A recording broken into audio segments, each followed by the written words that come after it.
All right, everyone.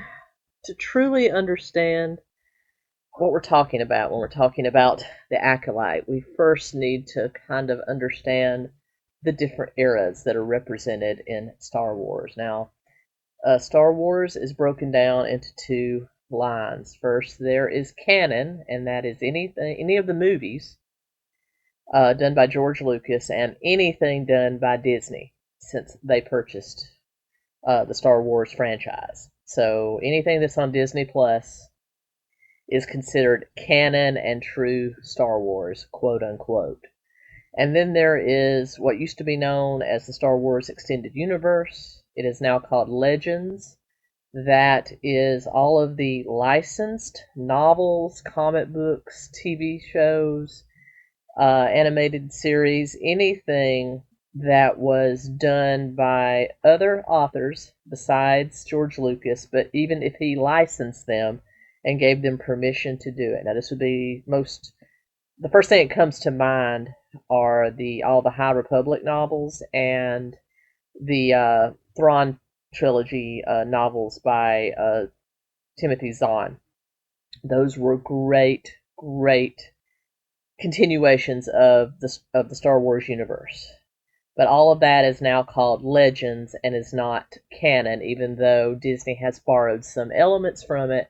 They completely wanted to throw everything out, including what George Lucas did, and just redo everything. And I think the sequel trilogy is evident of that. So, not my favorite thing, but for the sake of this video, to be as fair as possible, I'm going to go over the brand new timeline as released by Disney, showing all of the eras represented in Star Wars canon. That is actually, until they decide to change it, this is actually the eras that make up the Disney universe. And so here they are. We have Dawn of the Jedi. This takes up the greatest bulk of time, about 25,000 years. Then you have what is known as the Old Republic. This is where a lot of the action represented in some of the legends works take place. This is things like the Rise of the Sith and then Darth Bane, who created the rule of two. That's where there's only, they talked about this in some of the prequel movies, where there's a rule of two. Where there's one, there is another. That means there can only ever be two Sith alive at the same time. I'll go over all of these in a little more detail in just a couple of minutes. There is the High Republic, and it's right at the end of this decade. It's about 100 years that the Acolyte takes place. So that's important to know.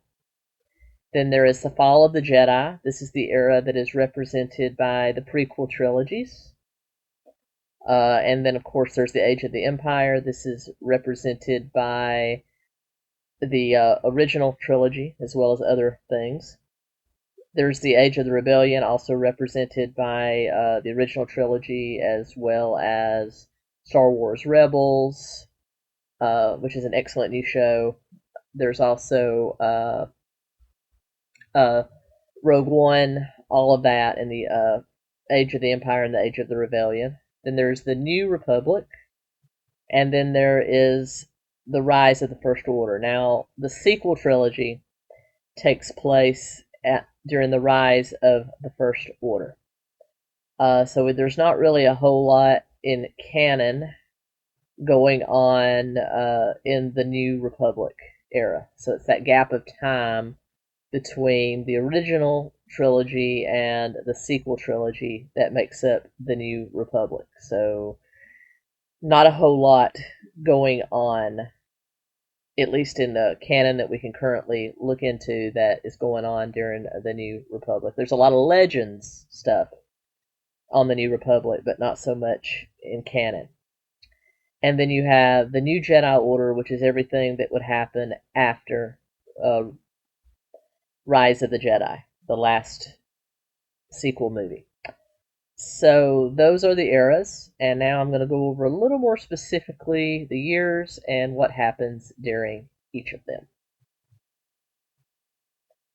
All right, so Dawn of the Jedi takes place from roughly millennia through, that is the dawn of their universe, through 25,000 BBY. Now, in the Star Wars universe, they note time sections through one event, and that's the Battle of Yavin. And the Battle of Yavin is when Luke and Han destroyed the first Death Star. That is the Battle of Yavin. Everything that happened before that is BBY, and everything that happened after that is ABY. So think of BBY as our BC or BCE, and ABY as our AD or ACE. So that's how that's broken down. So Dawn of the Jedi is literally the creation of the galaxy, the rise of the Force, both the light and the dark side, and the very earliest Jedi Knights. So they basically built a Jedi empire way before what would be known as any of the republics in the galaxy. Then from 25,000 BBY to 1,000 BBY, you have the Old Republic. Now this is where a lot of war takes place. This is where all the wars on Mandalore get started with the Mandalorian. This is, even though the Mandalorian TV show takes place after the fall of the Empire, kind of when the New Republic was starting to kind of, before the First Order. That's where a lot of the Mandalorian takes place. But it's all the Mandalore Wars, the rise of the Mandalorian Order. Then, of course, you have the rise of the Sith during this era, the dark side users. And you have the rise of Darth Bane and the Rule of Two. Because before the Rule of Two, you had the Sith basically trying to keep pace with the Jedi, who believed that there's strength in numbers. So you had the Sith trying to keep pace with them to try to defeat them. Even the Sith lost 2 different wars and were thought to be extinct. However, Darth Bane is the one that said, okay, there can be only 2, a master and an apprentice, and power cannot be shared. It's not a gift that you bestow, from the universe bestows upon you, and then you share it with other Force users. It's literally like a venom, and you use it to further your own will. So basically, Siths are the power of me, while the Jedi are the power of us all, kind of thing. Even though the Force, at least so far in canon, they tried to retcon this in the second of the sequel movies, that the Force is for everybody. Everybody's a Force user, but now they've gone back to what George Lucas had said, and that the Force selects who are Force users, and oftentimes it travels through family line, hence the Skywalker story, which is everything from Anakin through the death of Princess Leia, and Luke would be the Star Wars, the Skywalker saga. So you have the Sith trying to keep pace. They would often turn on each other, and so you had Darth Bane then say, okay, there's only 2. There can be only 2. And so he's the one that put in place that rule of 2. And so you had, according to most people, they thought the Sith had been extinct, or had gone extinct after 24,000 years of war. And then a lot of information there, not a whole lot of canon on that era, but we do have a lot of legends, non-canon material on this era. Then you have the High Republic, which is basically where the Acolyte takes place toward the end of that. This is where it's the golden age of the Jedi. They were at their height of power, and they were trusted. The Republic had been formed, and it was just, kind of like the golden age of Rome. This was the golden age of the galaxy and the Jedi. Towards the end of this, and you see this represented in the Acolyte, they kind of go from the last part of the High Republic to what would be considered the fall of the Jedi. And that is when you had the Republic starting to mistrust the Jedi, not seeing them as keepers of peace and keepers of wisdom and protectors, but as a very powerful order that had basically no oversight. So you see some of that alluded to in the Acolyte. A lot of that mistrust starting to form. And so that's where the Acolyte falls. Then, of course, you have the fall of the Jedi. This would be represented by some of the TV shows, but more primarily by the prequel movies, and of course the Clone Wars series, which is an excellent animated series. If you haven't watched, you should check it out. And then you have the fall, the reign of the Empire. That is, of course, after Revenge of the Sith. That would represent the Obi-Wan Kenobi miniseries. It would represent the Rogue One and the connected TV show to Rogue One, and a lot of different things. And then you have the Age of Rebellion. That would be the original trilogy, and this is where we get into ABY, because the Battle of Yavin takes place at the end of New Hope. And then you have the New Republic after the Empire falls.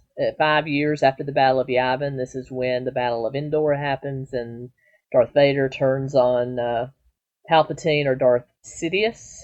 And then you have kind of a New Republic era, not a whole lot on that. And then you have the First Order. This is where you see Palpatine return. You got Snoke, you got Kylo Ren, and then you have the end of that series, and with the New Jedi Order, which would be whatever Rey builds, I suppose, after. And we don't have a whole lot on that, even though there's lots of stuff about all of these eras in Legends. They are not canon, and I'm trying to go strictly with what Disney has said is Star Wars canon. And so one other person I want to mention before I start talking more about the Acolyte, that is only seen very briefly in the very last episode of the Acolyte, so briefly, and that is Darth Plagueis. In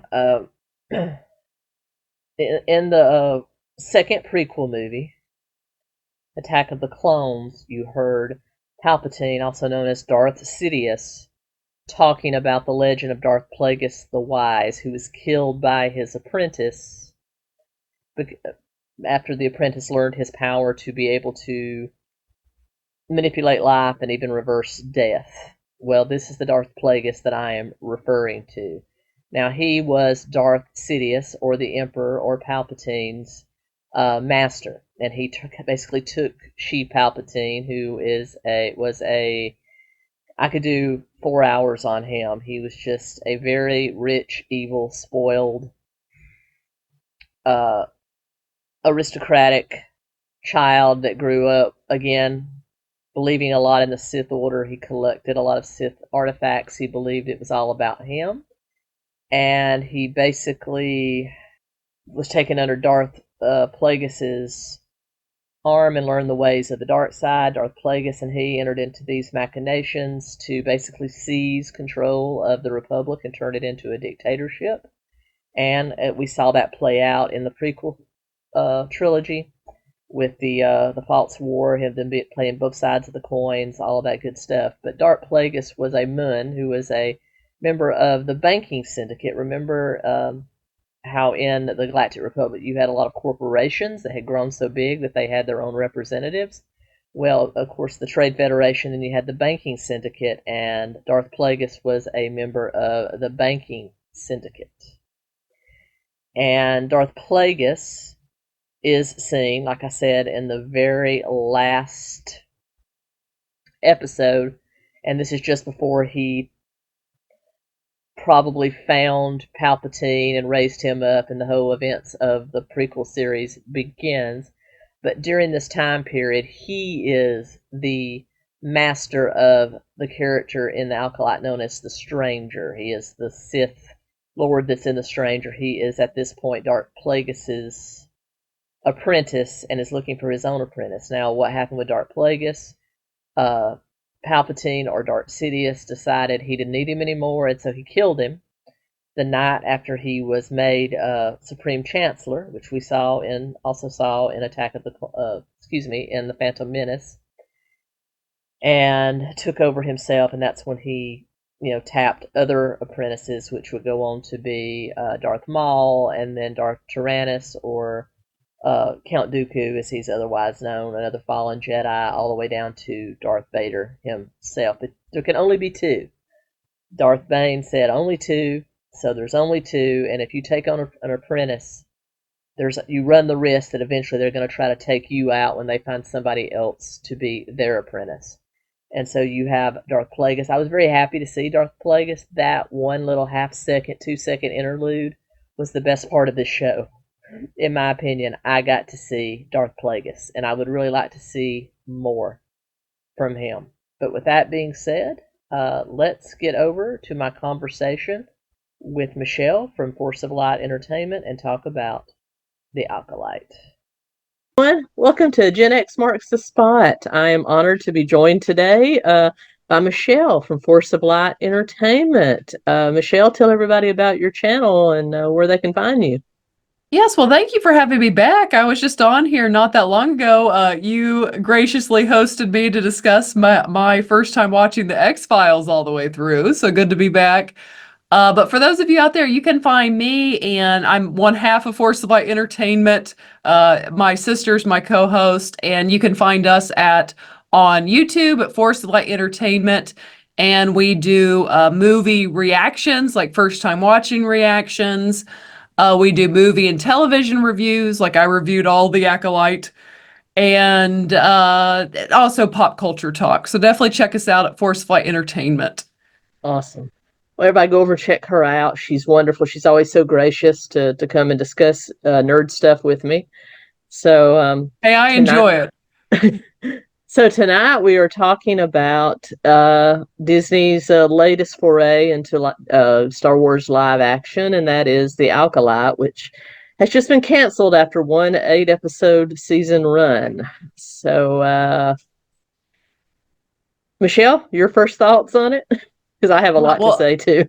Well, my first thoughts on the cancellation are I'm very upset because the weeks of the Acolyte were some of the best weeks I've had on YouTube as far as growth, as far as money. So my wallet is hurting by the fact that the Acolyte got canceled. So I am very upset by this tragic news. Well, I was late to watching it. I was finishing up actually a very good show called The Bad Batch before I started this one. And I was goaded into it by friends who said, Tracy, you've always been, into the Darth Plagueis lore. Darth Plagueis is in the Acolyte. I'm like, all right, I was ready. And I got 1 second of Darth Plagueis. You did. You got that very last episode. This is all I got right here behind me and peeping out of a cave. But to be honest, Tracy, would you have been happy had you gotten more of this character in such a bad show? No, I'm kind of glad that's all I got of him now that in retrospect, after having mulled on it a while. But let's talk about what was wrong with it. Where do we start? Well, first of all, it is the first foray into Star Wars by writer Leslie Headland, who was Harvey Weinstein's former personal assistant. She actually wrote a book about a lot of the stuff that went on with Harvey Weinstein. And it was her first foray into Star Wars, and she immediately made it political, which immediately divided Star Wars fandom right down the middle by making it a queer Star Wars. So let's forget about good storytelling. Let's forget about moving the canon forward. Let's talk about how gay we can make it. And immediately divided Star Wars is mostly male fan base right down the middle. Michelle and I are in the minority in the Star Wars fandom. Most Star Wars fans are men. And let's rephrase that, Trace, as far as like pretty hardcore Star Wars fans. Exactly. There's tons of casual female people that will go watch something, but they're not buying all the toys and the gear.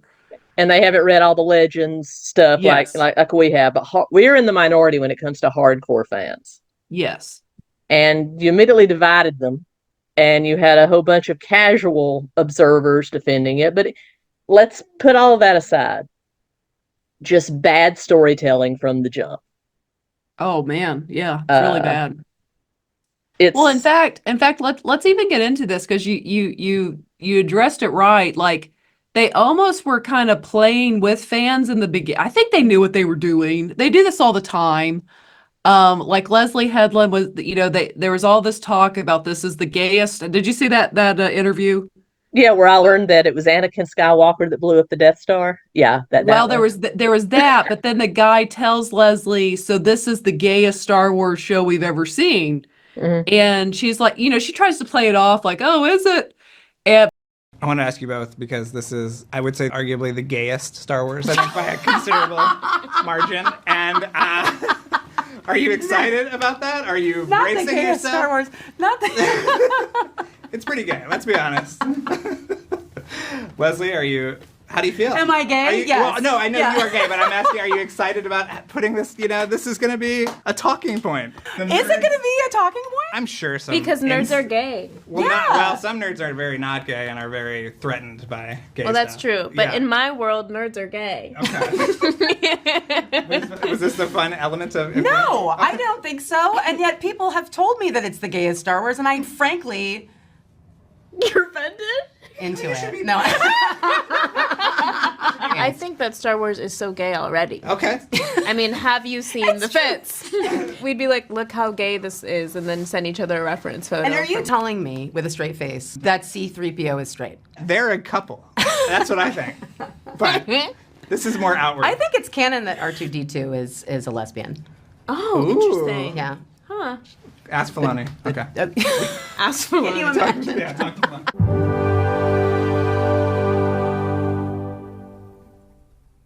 but then she's like, R2-D2 was gay. Like, she just goes through a whole list. Like, everybody was gay in Star Wars, and that it turned her on to make this. It was just a weird interview.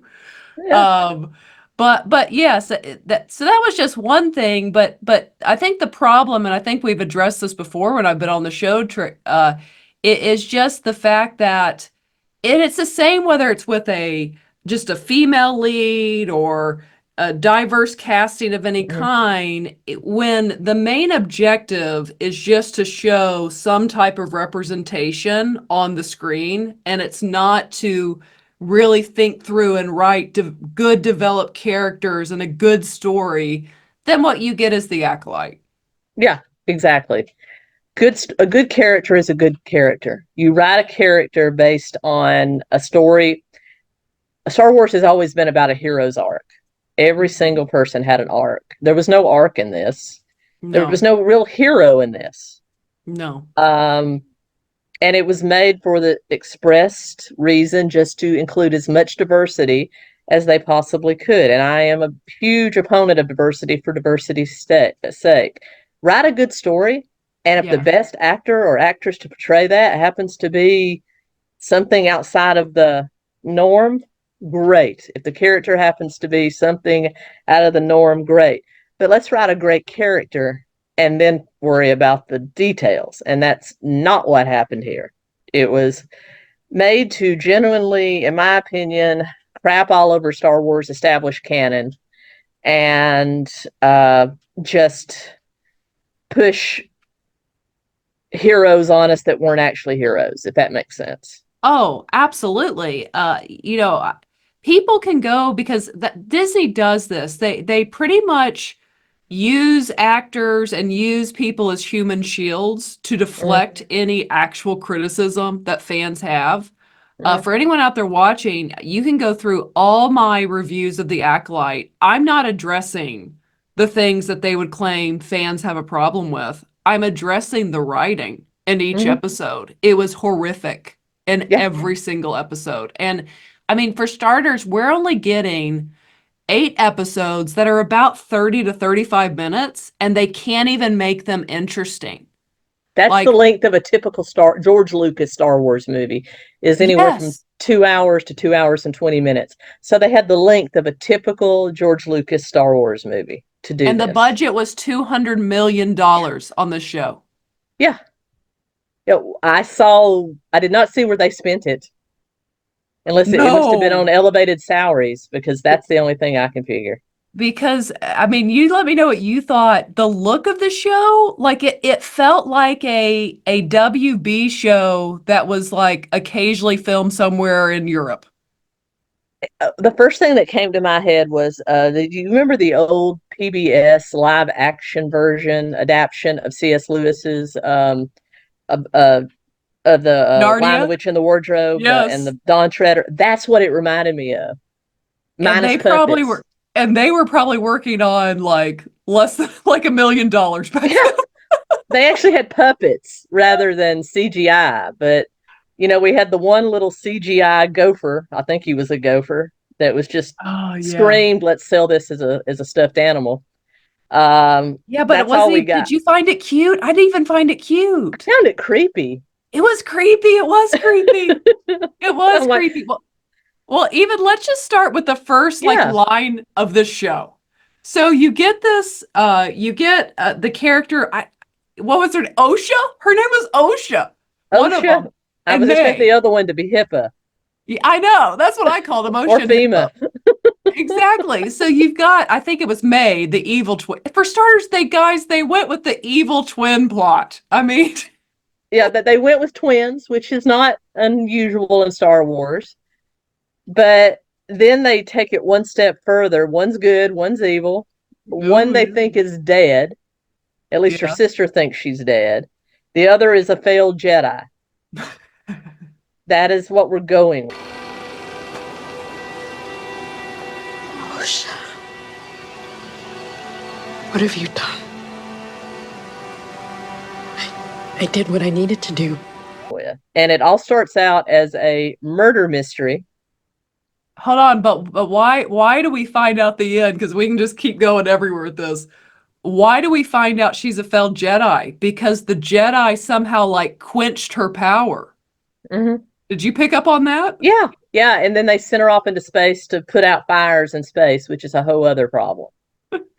But yeah, the now I will say that I enjoyed Amandla Steinberg's performance in The Hunger Games as Rue. I thought Yeah, she it was was good there. adorable. But in this, I just wasn't feeling it. She played both May and Osha, and I compliment her for being able to play twins. But she was essentially, I grew up watching soap operas because my mother was a huge soap opera fan. I can't tell you how many soap operas did the good and evil twin plot in the 80s, and it had the same actor or actress portraying both twins.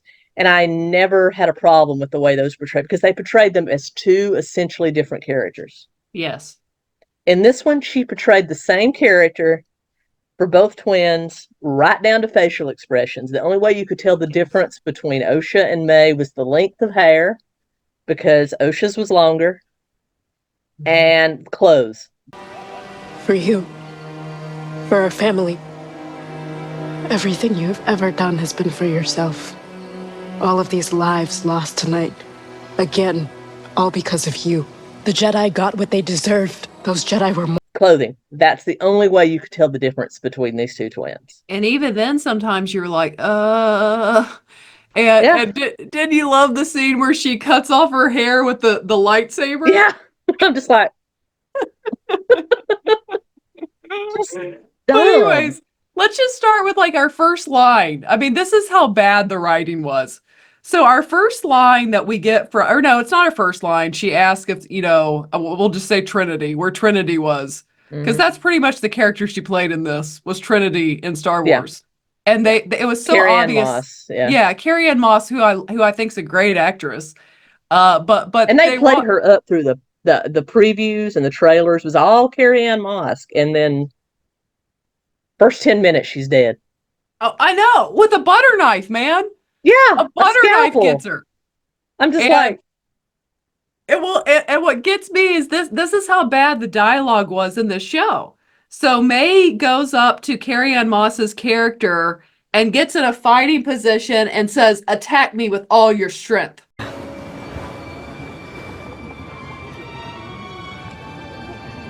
Yes, my child. We have unfinished business. Attack me with all your strength. Like that's a legit line. Yeah. And everybody at the table with Carrie and all other Jedi, they all just laugh because that's essentially the reaction the audience has after that line too.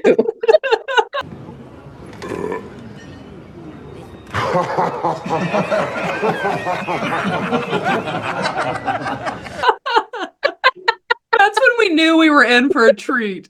Was that first line. Yeah, so then she, Carrie Ann Moss's character, Kit, is like a Jedi master, but she can't multitask. She can't save the bartender and deflect the butter knife. And she was done within 10 minutes.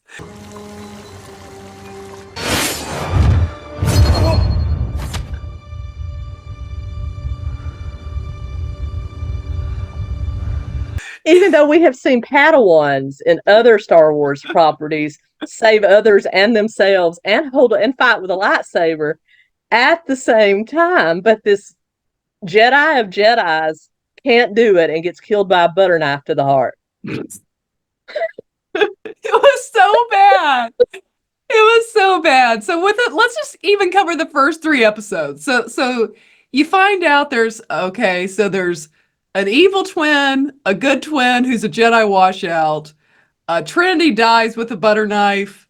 Mm-hmm. And then everything works up to they are presenting in those first several well, actually, here's my biggest issue with this show.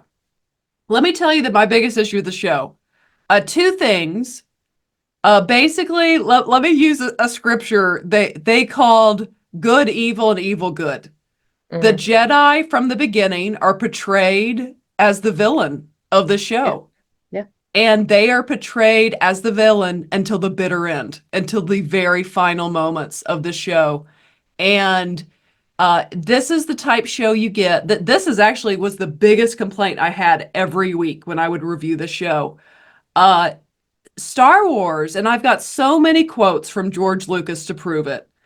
George Lucas had, of course, he looked into, what's his name? Campbell. The hero's journey and stuff like that. But specifically with the Force, he looked into Christianity, Hinduism, and Taoism, I believe, is the other. And basically, there are so many quotes of him talking about how Star Wars was a modern fairy tale, how it is a good versus evil story. So that they have a common belief system. And you do that not by giving them a bunch of lessons, but to give them heroes, people who we admire, who we want to emulate, and they do things wrong, and you say, don't do those things wrong, do these things. These are what friendships mean. We know you have these feelings about your father. It's not a secret, and your mother. And there's a lot of psychology involved in it. But they would pass these things along, and then the society would have a common history, and it would be bigger than life. And they would all join together, and they would use that, to make their society function. In a hero's journey and a family melodrama. Yes. And how this is basically to train kids, basically good versus evil. Mm-hmm. And this show, down until the final moments, did the absolute opposite. You're getting my first questions. I'm following up on something you told my colleague at Star Wars Celebration. You said that one of the most exciting things about working on this project was that through the language and the development of these characters, you realize that bad and good is in the eyes of the beholder. Yeah. The hero of the show, and we can prove it, of course, and I'll get it. We're just kind of all over the place, but we'll go back to it. Of course, the arc of this terrible show is that this really good person that we think is good, 𝗏𝗃, by the end becomes evil, like overnight. Like there's just a switch. And it's just like, that's not how humanity works. Like you don't just become evil overnight. How long did it take Anakin Skywalker to fall to the dark side and become Darth Vader? Years. 10 or 12 years and 20 years in Star Wars canon. Yes. It took not even 20. You could see sprigs of it in The Phantom Menace. Yes. And then in Attack of the Clones, he got mad and killed the Sand People that killed his mother, or the Tusken Raiders. I think it was the Sand People or Tusken Raiders that killed his mother. Yes. And then you saw him become so scared that Padme was going to die that he turned to the dark side. And then if you count the Clone Wars, 70 seasons of the Clone Wars, you see little hints there. But it took years for him to make that transition. Which is fitting. And at the end of the show, and that's where, like, I even have some friends, like a friend of mine he said that's when he was just done. He said in the final episode, he said, you know, that the show, the creator's intention, when 𝗏𝗃 bleeds her lightsaber and it becomes red, and the music is very triumphant. It isn't bad. The music is like, yay! Because kyber crystals just change like that. Just bam. Just like that. Well, and the point being is, like, this show was basically celebrating this person becoming evil, and they were like the character you were supposed to have sympathy with, empathy with throughout the time. Yeah, and I mean, she joins a literal murderer who'd murdered all kinds of Jedi, and we're just supposed to be good with it? Like, it was like, what am I even watching? Exactly. It took George Lucas's whole very simple story, family melodrama, good versus evil, high fairy tale, and just threw it all away and had us celebrate evil, essentially. Yes. They set the Jedi up as being evil. Now, the way they did that is that they portrayed the Jedi as going around looking for force-sensitive children. Yeah, they were real creepers. They were creepers looking for kids. In the woods. In the woods. But in many other Star Wars properties... We've got candy. Yeah, we got candy. They have a white spaceship and free candy. All that stuff, but they set them up. But in other Star Wars canon and in Legends, the Star Wars Extended Universe, you do see Jedi offering to train force-sensitive children because of the dangers of the Sith getting hold of them. Yes. Or them losing control of their powers and becoming a danger to themselves and others. So yes, Jedi would go and offer to train these children as Jedi so they could control their powers, which was not an evil endeavor. It was a good thing, and that's what these Jedi were doing. But and then they portrayed them as literally kidnapping these children and slaughtering their families and stuff like that, which never happened ever before in Star Wars canon. Well, and let's just work up to that third episode, which is now infamous online. Yeah. Where it again, in that third episode, it is so obvious who Leslie Headland wanted you to have empathy with. It was the space witches. It wasn't the Jedi. The Jedi were portrayed as creeps all up until this point. And you have Carrie-Ann Moss, who's a Jedi Master. You have Saul, who is portrayed by the lead actor from the Squid Games, who he was one of the best things about this show.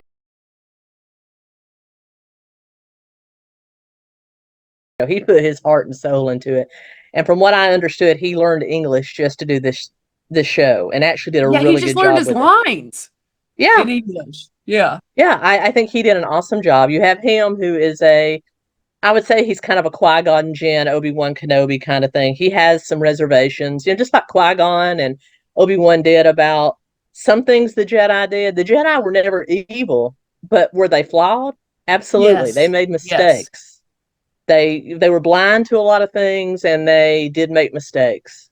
But he's kind of a Qui-Gon Jinn, Obi-Wan Kenobi, questioning things kind of guy. Then you have Tomlin Baratheon, the actor that played King Tomlin in Game of Thrones, is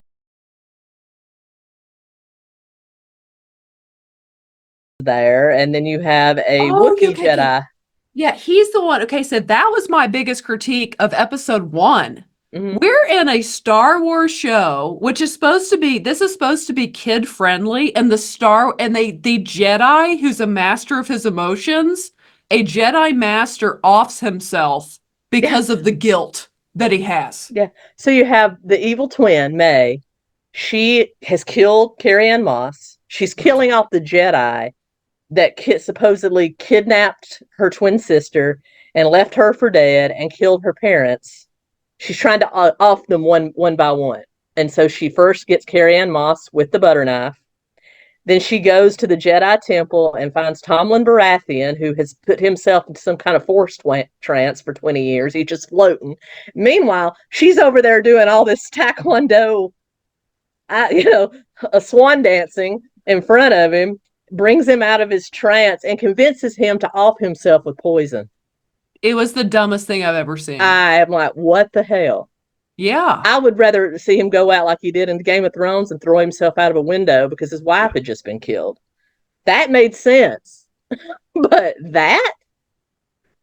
And then what makes it so much worse is when we finally see what they did that was so evil. And you're just like, the writing is so bad in this show that even when they're trying to make the Jedi evil, they can't fully do it because the writing's so bad that you feel justified by the Jedi's what they did. And it took 8 episodes to tell that story.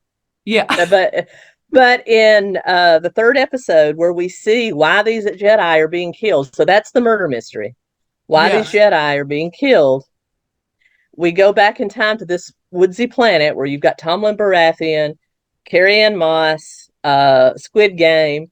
You've got a Wookiee Jedi.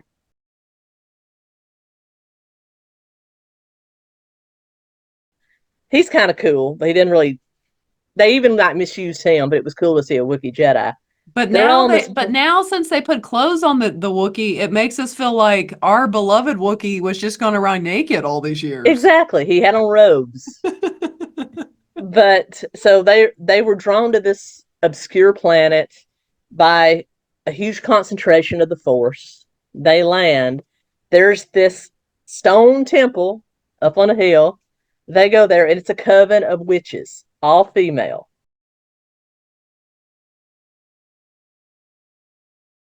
And we come to find out that they are Force users themselves. They don't call it the Force. They call it the thread because let's again try to unravel some more canon. And they believe in the power of 2. It unravels. Yeah. And they believe. Bad. And whereas the Jedi believe in the power of many, they believe in the power of 1 and the power of 2, which is actually a Sith thing. Sith believe in the power of 1 and the power of 2. So they're definitely dark Force users. And they call it thread. And we find out that these 2 twins, May and 𝗏𝗄, were actually conceived directly from the Force, like Anakin Skywalker. It's actually one person split in 2. One is the yin, one is the yang. That's the real kicker. We find out at the end that they're not even 2 people. They're the same person split in 2. Like, who wrote this? I know. And so they were completely conceived and carried by these 2 witches.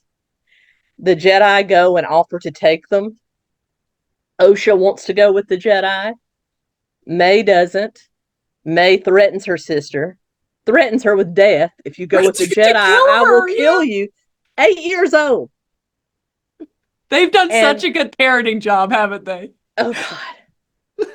And then they make this whole thing about when Saul, the Squid Game, asks, well, where's the father? Who's her father? He's trying to figure out where this line came from. And there is no father. Direct quote from 𝗙𝗍 Skywalker. There is no father. But anyway, they decide they're going to take them. She threatens her with death. She gets so mad because 𝗏𝗄 says, I'm going to go, that she sets the stone temple on fire. And it burns. And in the midst of that, now it takes a few more episodes to see the entire story, but basically she falls off a bridge. Saul thinks she's dead. He grabs 𝗏𝗄 and gets out. In the meantime, there's a confrontation between the other Jedi and these witches. The witches attack the Jedi, and the Jedi defend themselves and end up killing the whole coven. Yeah, and that guy had so much white guilt over it that he put himself into himself. A trance. Yeah, put himself into a trance and then offed himself. I mean, it was just insane. Okay, for start, let's go back to how bad the writing is. Okay, Mm-hmm. So you got 8 episodes. They're about 30 minutes long, and 2 of them were flashback episodes. Yeah. I find that totally unacceptable in writing a short story. You should have sprinkled in flashbacks throughout the 8 episodes, and or built started with that, showed that Yes. entire arc, and then go into the present, like they did with episode 4. You know, the original Yes. Star Wars. And so you could do it that way, but 2 full episodes. The second episode where we saw things from the Jedi perspective. I mean, we got full-fledged scenes that we'd already seen before. Yeah, just Like, from another viewpoint, another point of view. Yes. And like you said, like you're waiting through this whole show just to see, okay, so why are the Jedi evil? Why are they telling me they're evil? And then, like you said, the mom goes full demonic on him, and he freaks out and stabs her. I mean, what else would anyone She turns do? into a smoke demon, and and Saul stabs her with his lightsaber, and then the entire coven dies because evidently they were a hive mind, and the entire Yes. coven dies. Yes, He they didn't just try all- to kill. Gone. They didn't try to kill the whole. He was just defending himself against the smoke demon, and then they're hive mind, and so they all die. And it's just like, but why do they all feel such guilt over this? Like it was self-defense. Yeah. And then, of course, they go back, and he offers to take 𝗪𝗁 on as his apprentice, as his Padawan, and he commissions the green woman Jedi. She's green. The actor is like sleeping with Leslie Headland. That's how she got that part. Yep. But she was terrible. Man, her acting was bad. Bad. It was then so wooden. The only white male Jedi that they had was this little beta gay, and I'm gay, y'all. So I'm going to tell gay jokes if I'm gay. He was such a little soy boy, and I hate even using that term, but he was just so. Her little assistant was it was sickening. I mean, get some testosterone on board, buddy. What did they say? Seems an Umbra moth colony hatched last night and wreaked havoc on a local settlement. If the Jedi had been anywhere near that colony, that could explain a large amount of casualties. It could. This way.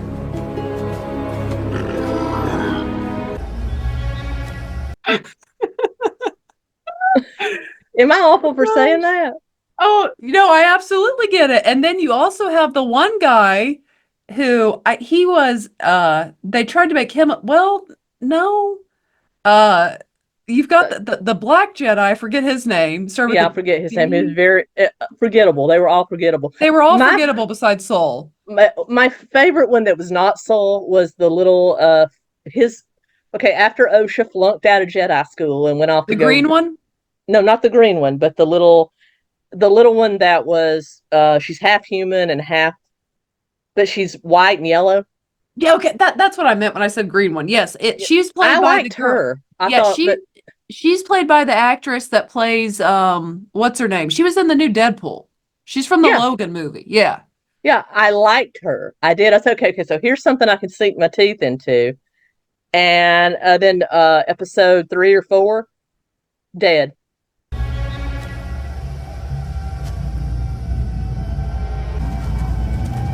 Oh, and didn't you love that again? So the writing was so bad. Okay, so yeah, so we've already moved past the witch coven, which that whole scene, was weird.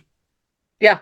The power of one, the power two, the power of many. Like that no. scream, that scream, that laughed. She's like, I'm like, oh, it was weird. And it was demonic, straight up demonic stuff. It was very demonic. Like no one liked it. I mean, maybe I should say no one, but most people did not like it. Obviously they were dark force users, so it makes sense that they were evil, but still being portrayed as good. Yeah, but being portrayed as good, yeah. So yeah, so you've got that, but once you move on that, like you said, you've got the scene. I think it was episode. Oh yeah, it was episode 4. I think 5 and 6 maybe, and their title was Night and Day. Because there's that level of creativity that's the name of these episodes. And anyways, so you've got 𝗪𝗁, who's supposed to go back to the ship because this Kylo Ren wannabe is killing all the Jedi. The stranger. He's obviously a Sith. Yes. He has on a Kylo Ren helmet that you bought at the dollar store. Yes. I heard somebody, I think it was a critical drinker, call him 𝗓𝗏. Milo Ren is what we've gone with. Yeah.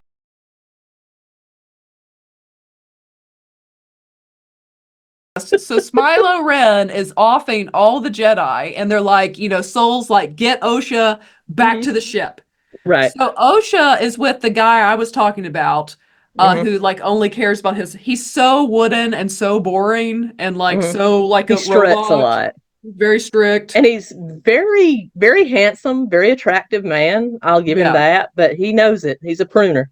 He is. And anyways, don't you love how she's like, no, we should go back and help. And like the second he does what she wants, he dies. It was just like, no.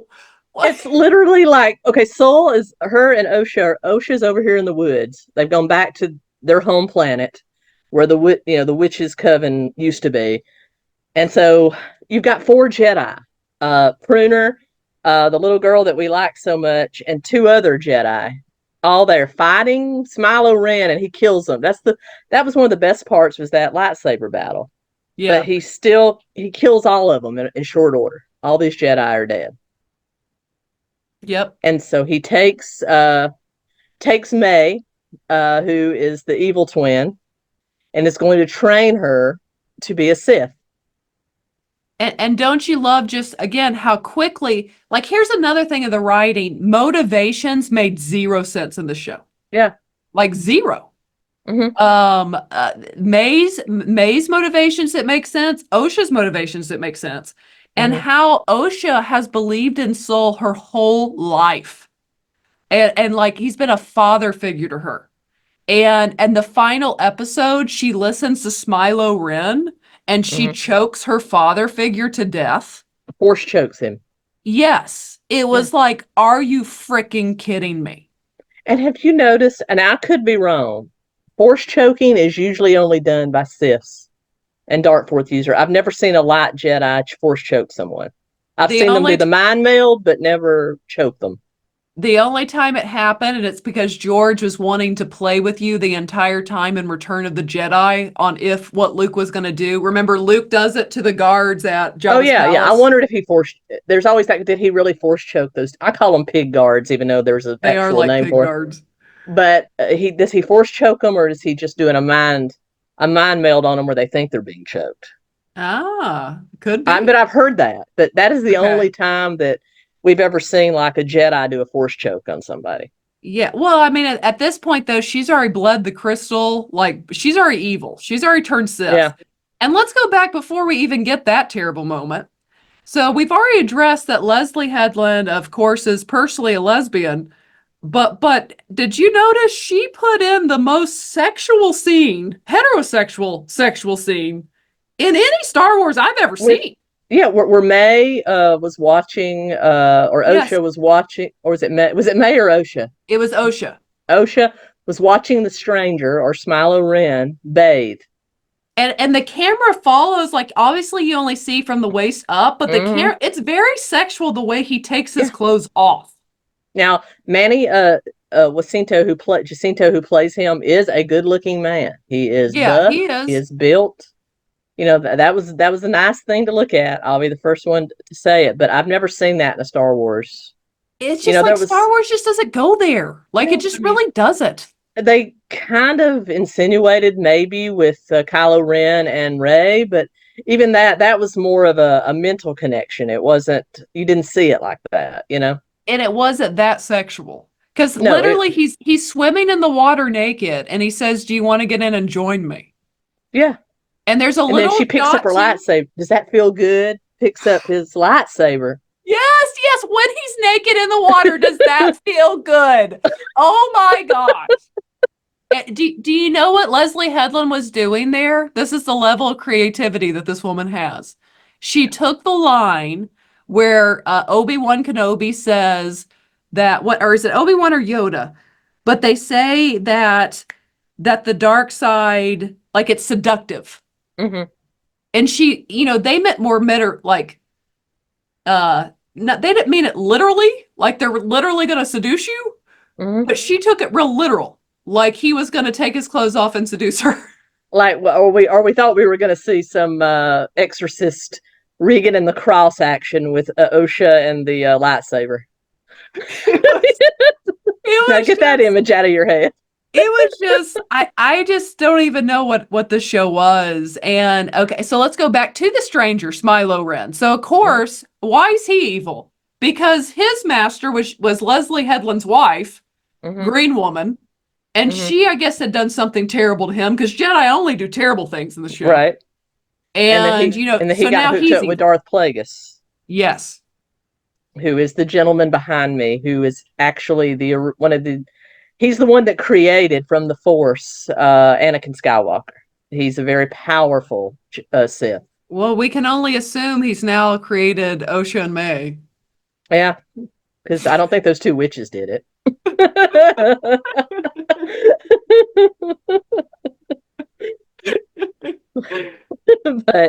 but he's now trained the stranger, and now the stranger is looking for an apprentice and wants either 𝗂𝗃 or 𝗑. He doesn't care which one, because he starts out, he's trained 𝗑 and sent her in to kill these Jedi as her Sith trial, which is what it all boils down to. But now in the interim, they switch sides. 𝗑 becomes good and 𝗂𝗃 becomes evil. Because, you know, again, we become good and evil overnight. So quickly. It was really amazing. You know, it kind of makes me think, because Leslie Headland has kind of discussed how she really interjected a lot of her life into the show. She hates her father. Is it not interesting that Smilo Ren does try to seduce the woman literally in a physical way? And this is Harvey Weinstein's former personal assistant. Yeah. Interesting.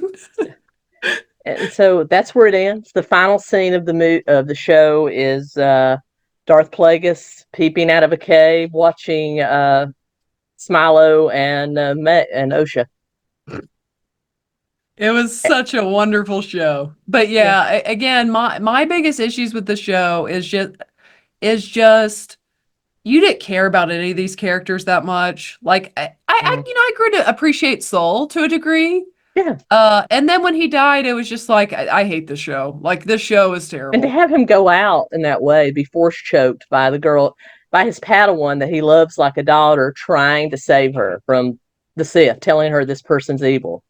Yes. Lightsaber battling with Smilo, only to have her force choke him.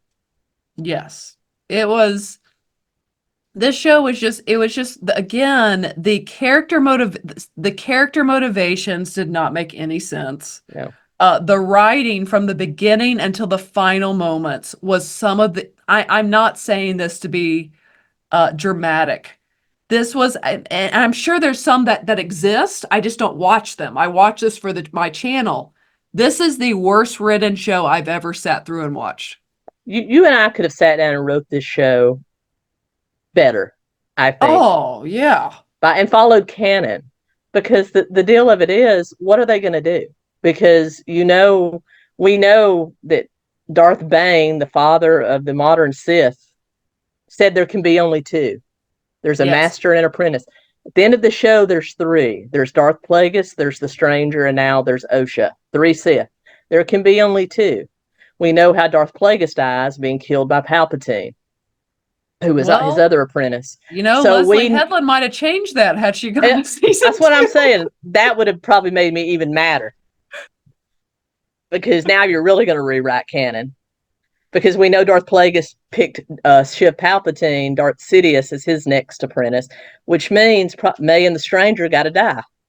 Yes, it does. Or turn good. Or turn good, yeah. Which, they could do at the drop of a dime in this show. Exactly. She could that kyber crystal could just turn back green real quick. Yeah. Or blue or purple. This show is just so poorly thought out, so poorly executed, written. And then let's finish how the show ends. So Leslie Headland's wife, Green Woman, she lies. They've lied because the Jedi, again, only do bad things in the show.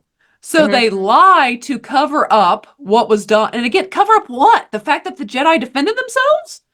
And this And there's girl's potential got Sith out there. They've known that there's potentially Sith out there. yes, and that's another thing. She knows there's a Sith out there, and she lies to cover it up. And they even put Yoda into this with the final shot. Final shot, backward shot of Yoda, her saying, "Master, I have something to explain."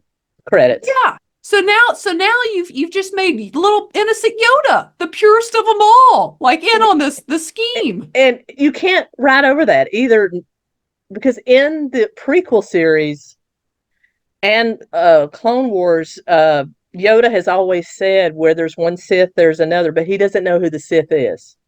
Yes. Until they find out it's Palpatine. Okay. So either he's not going to be able to tell that Green Woman is lying, which makes him an inept Jedi, or like you're going with, he's in on it. He knows who the Sith is and did nothing about it. So you're trying to turn Yoda evil. And I wouldn't put it past Hedlund. That's what she's going to do. No, I don't think any of us would put it past Hedlund after watching this first season. Yeah. I mean, this show is just a total, I'd have to use the word perversion of Star Wars, because it's just twisting what George Lucas wrote.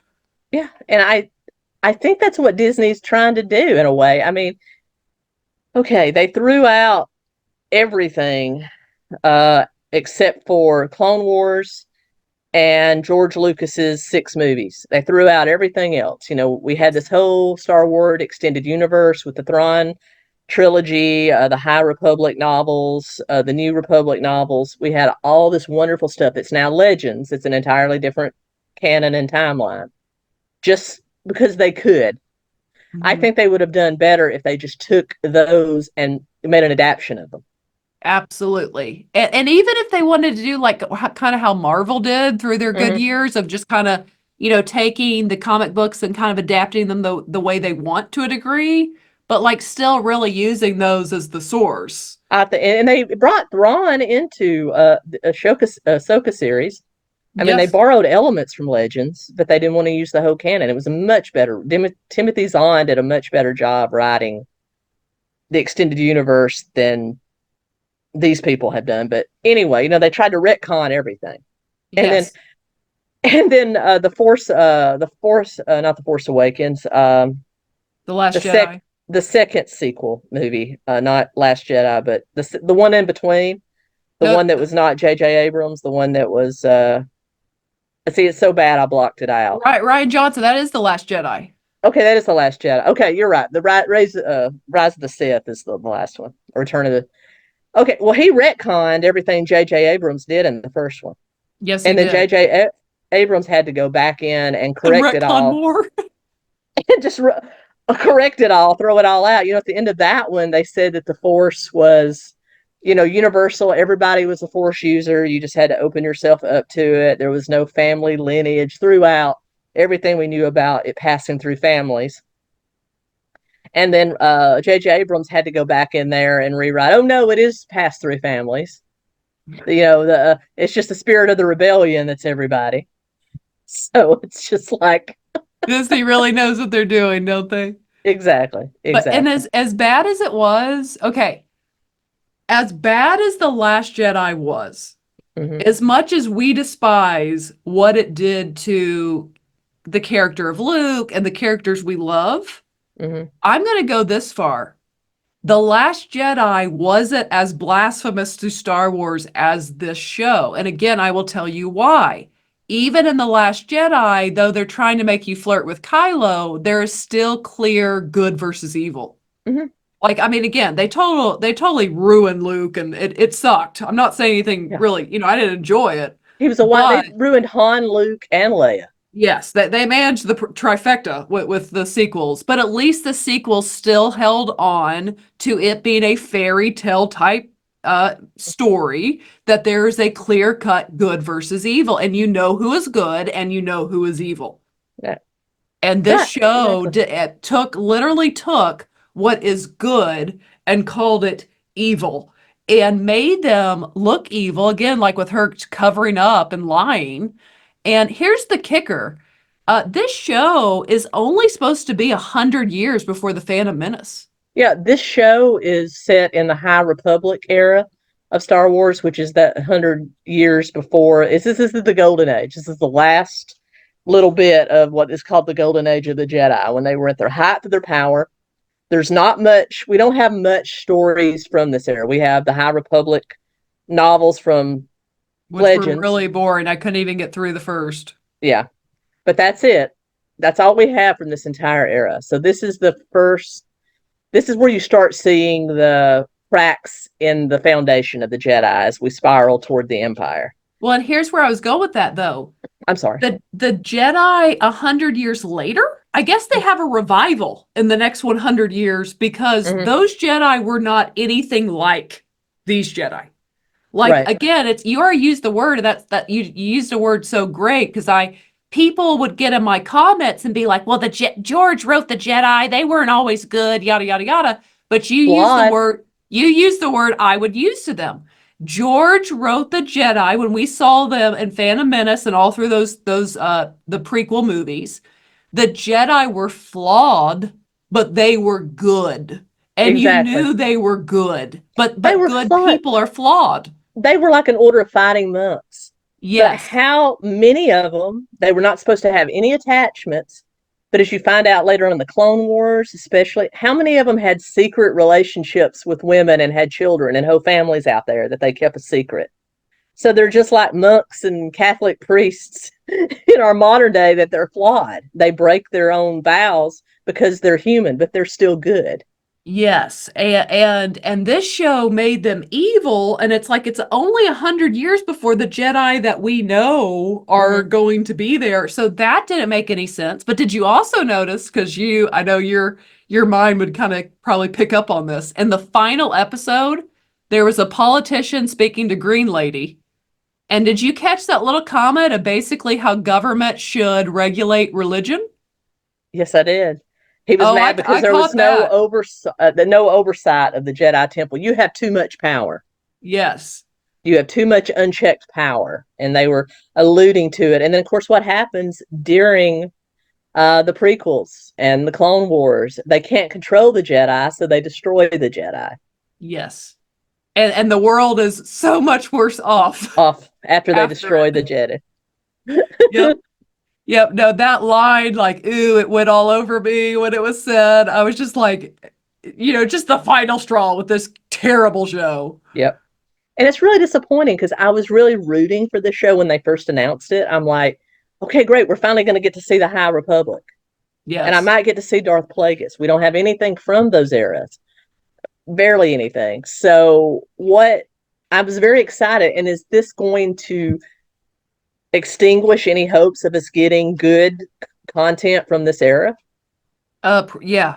I say just wash this era away. Like, in fact, my advice right now for Lucasfilm is just to make nothing and just to re-release the Lucasfilms in theaters over the next couple of years. With new footage. Yeah, like, or if they could ever George won't let them, put back the original, the OG formats before all the stuff Lucas did in the late 90s. Yeah. People would flock to the theater to see the original. I would love to see all of them re-released. Even the sequels.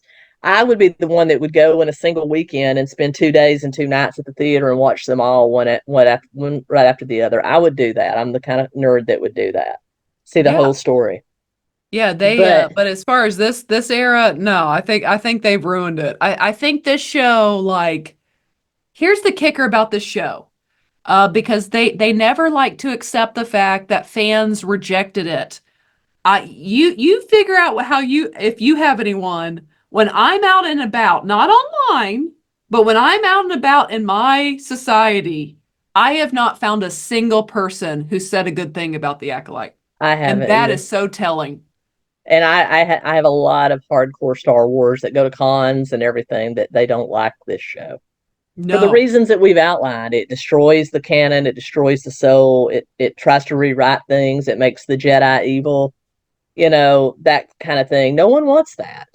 No. Because it's a very simple story. Mm-hmm. Yeah, and it's about we've only seen a small fraction of everything, of the story. We saw the Skywalker saga, which is the prequels, Clone Wars, all the way through, Rey, all the way through that. That's the Skywalker saga. That's the saga of one family, Yes. But there's so much more out there. And I've heard rumors that they're supposedly doing like an era even further back, the dawn of the Jedi. They're going to show how the galaxy was created and how the Jedi Order came to be. And I'm just cringing. Even though I want to see that, I'm afraid what they're going to do with it. Oh, no. Yeah, I don't want to see, if I'm being honest, I don't want to see anything else from a Kathleen Kennedy Lucasfilm. I would love to see it if George Lucas wrote it, or if somebody like Timothy Zahn that George Lucas commissioned, like he did with the extended universe, somebody like that that's a true fan. Do you know who, okay, if I was able to replace Kathleen Kennedy, which Lucasfilm would actually make money. Or let Dave do it. But do you know who my first pick would be that I would be calling and trying to wrap up to do a Star Wars project, maybe a movie series? Who? And some people may not like this because they don't like the second and third season, but I would call the Duffer Brothers, who wrote Stranger Things, because I think they understand Star Wars more than Star Wars understands Star Wars. And I mean that in the sense of, I feel they have given a generation in Stranger Things what we got from Star Wars. Yeah. Those familiar bonds, the love of friendship, overcoming evil with good. They just so many of the themes, like you can tell how heavily inspired the Duffer Brothers were by Star Wars. I can see that. And if I could pick, if I had to pick somebody outside the current slate of writers, now outside Dave and outside John Favreau. John Favreau, which I would be fine with Dave and Favreau helming everything else. But if I had to choose outside that of well-known, a lot of people don't like his politics. I don't like his politics, but I'm a huge fan, and he's a true Star Wars fan. I would pick Kevin Smith. Okay. Kevin Smith would write an excellent script for 3 movies. I know he could. I've never watched anything I know Kevin Smith. I've never watched anything Kevin Smith. I've never even seen Clerks. Oh, you should see. You should at least watch Clerks, Mallrats, Chasing Amy, Clerks 2, Clerks 3. That is what you need to watch. You can ignore everything else in the View Askew universe, but watch those. Okay. But yeah, I would have Kevin Smith and Jason Mewes, who's his producing partner. I would have them do it. And beyond that, I think someone like Star Wars here on YouTube, Star Wars Explained, or The Critical Drinker, I think would do a great job writing Critical this. Drinker. Yeah. Because he knows what the fans want. He's a fan. A fan has to write for a fan. You could have somebody do an outline of a story and then have somebody mop it up and clean it up for them. But somebody that loves this franchise. I don't think Kathleen Kennedy has any love for this franchise. I think it's just a moneymaker for her, and she doesn't care what they do to it. Back to that and being a fan, when Leslie Headland was asked what her favorite Star Wars movie is, do you know what her response was?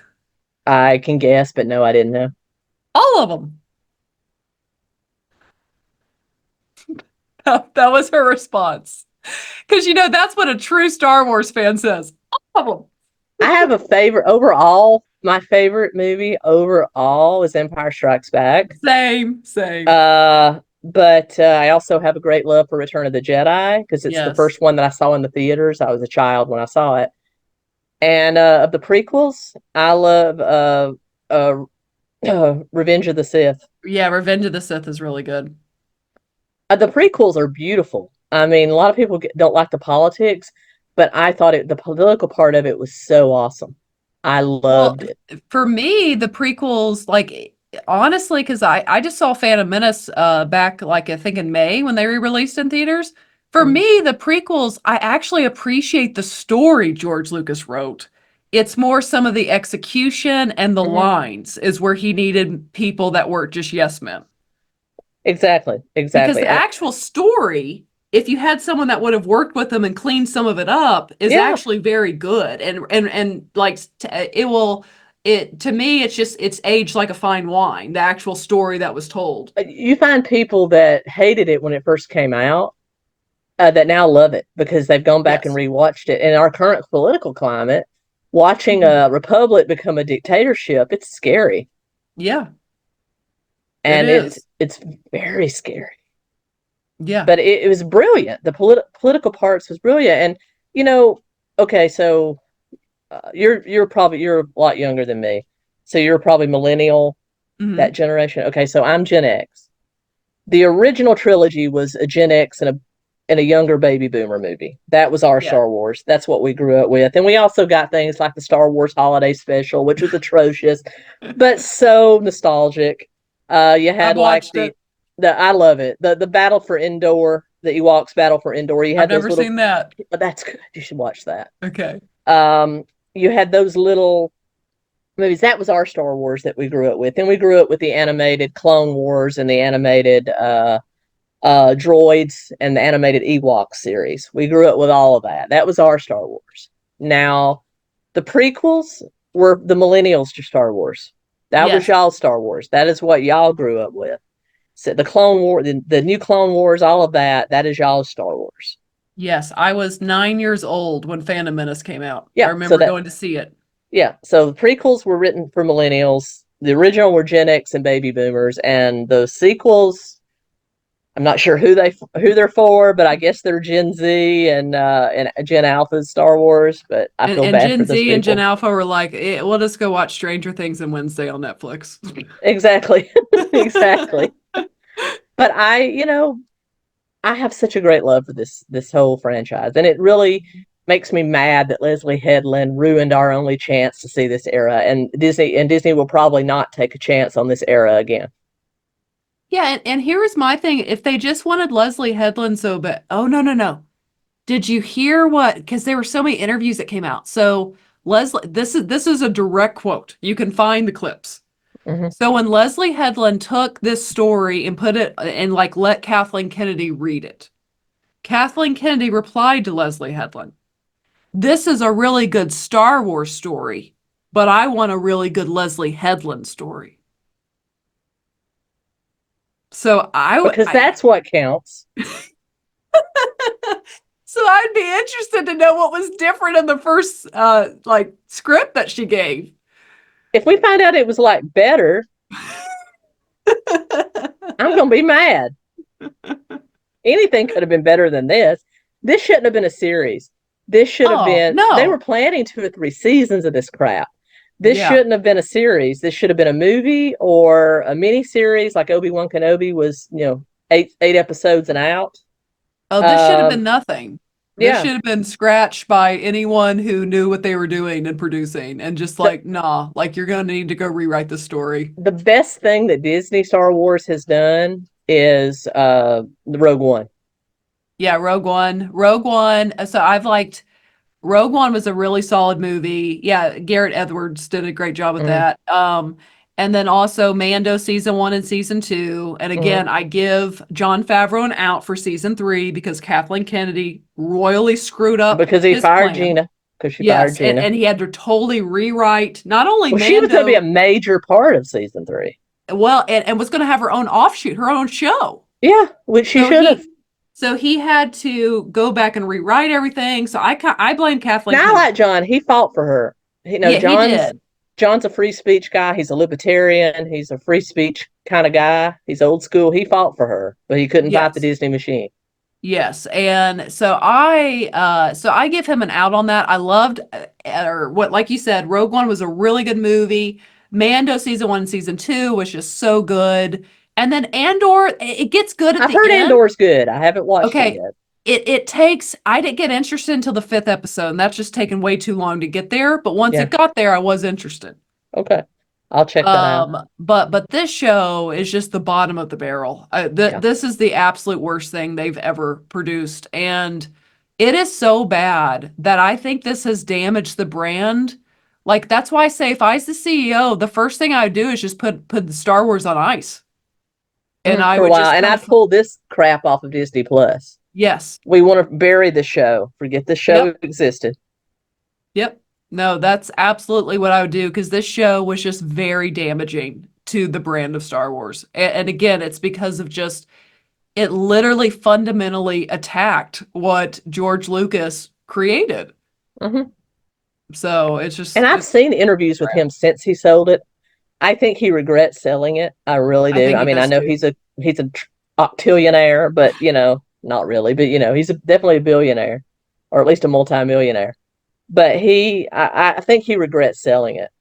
Yeah. I wish he could have sold it to somebody with the stipulation that he has to approve all scripts, or his daughters have to approve all the scripts, or somebody that loves Star Wars has to approve all the scripts.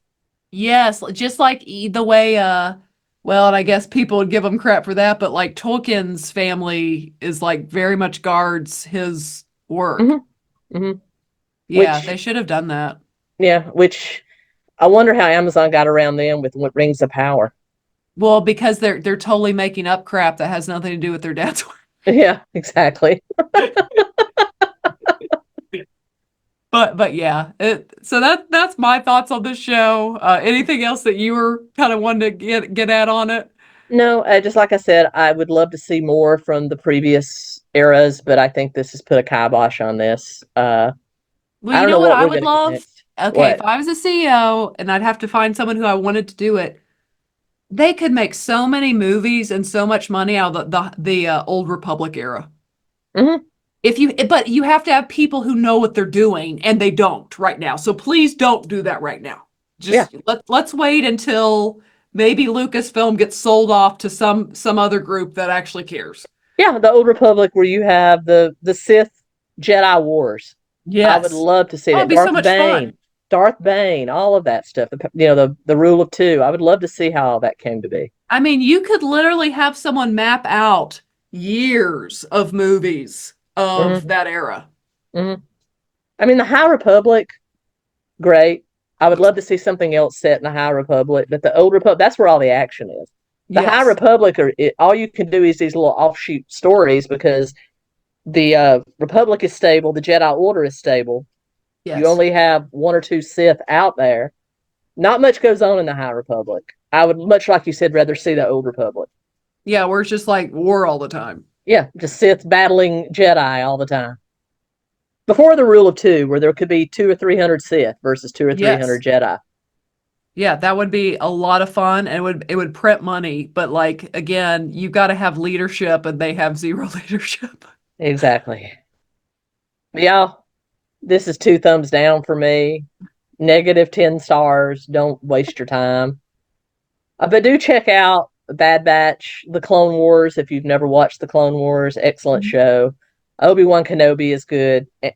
Andor. Check all of that out.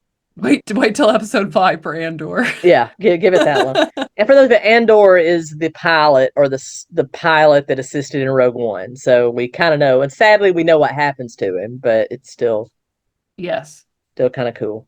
What gets good at Andor is actually Mon Mothma's character. That's the storyline that really got intriguing to me. Yeah, and when they say that Star Wars has no strong I've literally heard people say that Star Wars has no strong female characters. Mon Mothma, Padme, Leia. There's plenty of strong female characters in there. You just have to know the lore. Ahsoka. You have to know the lore. Mara Jade back in the day before they got rid of her. When Legends was canon. You have Jaina Solo. You have the twins. Plenty of strong characters. And George Lucas himself has said that Leia was the hero of Star Wars, the original. Even though Luke was the legend, he said many times that Leia was the leader of the rebellion. Mm-hmm. She took all the chances. She was a covert senator, but yet she was a spy. When they rescued her, he said, if you watch, when they rescue her from Darth Vader in the original Star Wars, she takes over the mission. As soon as they rescue her, she's given the orders. She is the star of that movie. Well, and in fact, too, like I just heard an interview of Carrie Fisher back then, and she said one of the things that drew her to the role was the fact that this character wasn't just a damsel in distress. No, she had to help them get the hell out of there when they rescued. They had no idea what they were doing. They got her out of her cell, and they're pretty much everything else was on her. I mean, let's do the quote from the movie. Someone's got to get us out of this mess. Yeah, exactly. Yeah, But anyway. And I wanted to like Ray.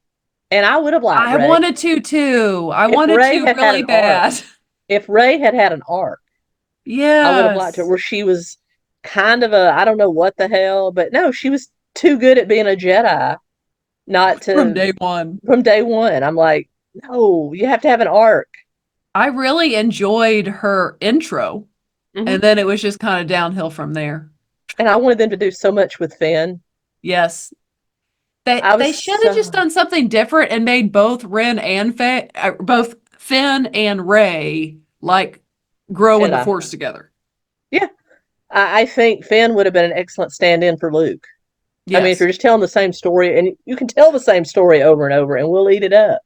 Yeah. Finn could have been a stand-in for Luke. Rey could have been a Leia type character, and they could have been like Jannah and Jason Solo, from Legends. You could have had, even though they weren't related, you could have had them come up in the Force together, and Poe would have been a good Han Solo.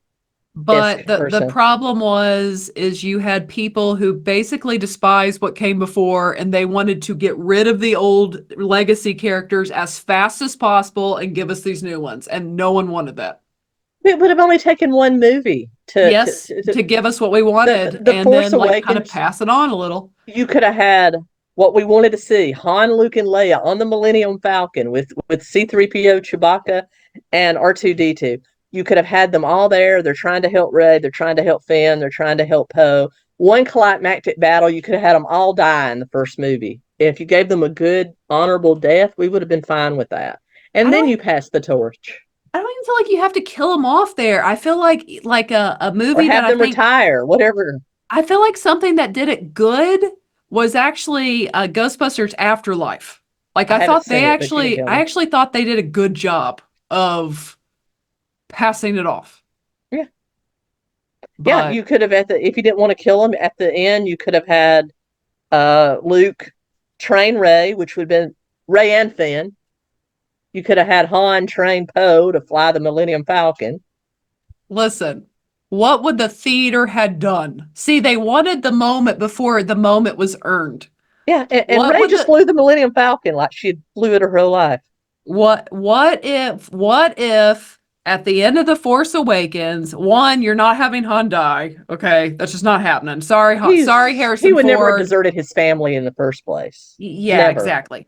And sorry, Harrison Ford, no, we're not killing you off. Shove it. Take the money and be quiet and, just deal with it. We'll put you in one scene and the rest of them, but you're going to be you don't have to be in a lot, but you're going to be in it. And, but how much would the audience had lost their frickin' mind had at the end of The Force Awakens, when the lightsaber goes shoo, shoo, shoo, shoo, had Luke Skywalker had his father and his first lightsaber in his hand in that moment and fought off Kylo Ren for Rey, the theater would have lost their frickin' mind. Exactly. But no, we couldn't do that, could we? Nope. And if you could have had, I could think Poe and Han Solo on the Millennium Falcon, they swoop in and they destroy the First Order's base there, and then it sets up that Rey would just go with Luke to be trained. Yeah, like it just. We'd be here all day if we get into that. But I know, that's what. And you could write in that Finn has force powers, and maybe Finn is Mace Windu's son or grandson. That would have been so easy to do. Yeah. And he has a purple lightsaber. Yeah, but they like to be stupid. So I love so Finn. Here we are at the Acolyte. I was waiting for them to do so much more with Finn. And Finn, he was just nothing in the other two movies. He would cry, "Where's Rey? Where's Rey?" Rey! Yeah, it was so bad. They should have had them be a Jason and Jannah Solo stand-in. Well, both trained by Luke. They should have just done that story. Yeah. That's what they should have done. Exactly. Because like you said, they'd already written better stories. Yeah, you could have had Admiral Thrawn. Mm-hmm. People would have lost their ever-loving mind. To see Admiral Thrawn on the big screen, trying to revive the Empire. You didn't need the First Order. You could have just called it the New Empire, which is what it was called. It's the new code. Yeah.